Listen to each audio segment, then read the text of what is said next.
மேட்டூர் அணையிலிருந்து காவிரி பாசனத்திற்கு இதுவரை தண்ணீர் திறந்து விடப்படாததால் தஞ்சை டெல்டா பகுதிகளில் உள்ள நீர்நிலைகள் வறண்டு காணப்படுகிறது. இதுகுறித்து நமது செய்தியாளர் விக்னேஷ் தரும் கூடுதல் தகவல்களை பார்க்கலாம். ஆண்டுதோறும் ஜூன் 12ஆம் தேதி காவிரி நீர் பாசனத்திற்காக மேட்டூர் அணையிலிருந்து தண்ணீர் திறக்கப்படுவது வழக்கம்.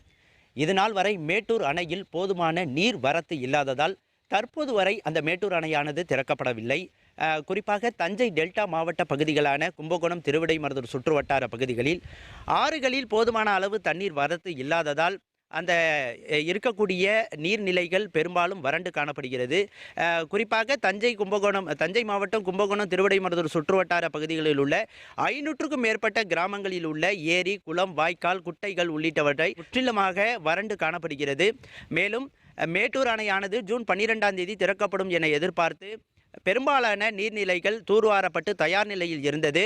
தற்போது வரை தண்ணீர் வரத்து இல்லாததால் அந்த தூர்வாரப்பட்ட நீர்நிலைகளில் செடிகள் மண்டி காணப்படுகிறது. மேலும் வறண்டு காணப்படும் இந்த நீர்நிலைகளால் நிலத்தடி நீர்மட்டமானது குறைந்து குடிநீர் தட்டுப்பாடு ஏற்படும் அவல நிலையும் உருவாகியுள்ளது.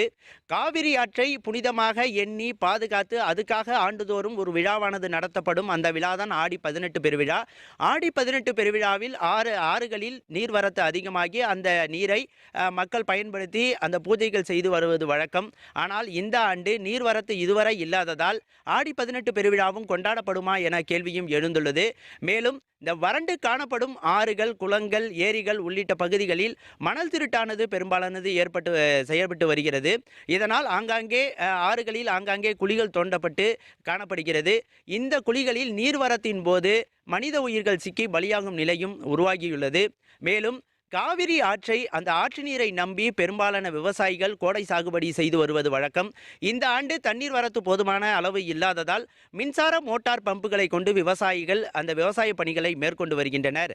இதனால் இந்த காவிரி நீரை நம்பி இருக்கக்கூடிய இந்த டெல்டா பகுதி விவசாயிகளும் பொதுமக்களும் செய்வதறியாது இதனால் வரை திகைத்து வருகின்றனர். நியூஸ் 7 தமிழுக்காக திருவிடைமருதூரிலிருந்து விக்னேஷ்.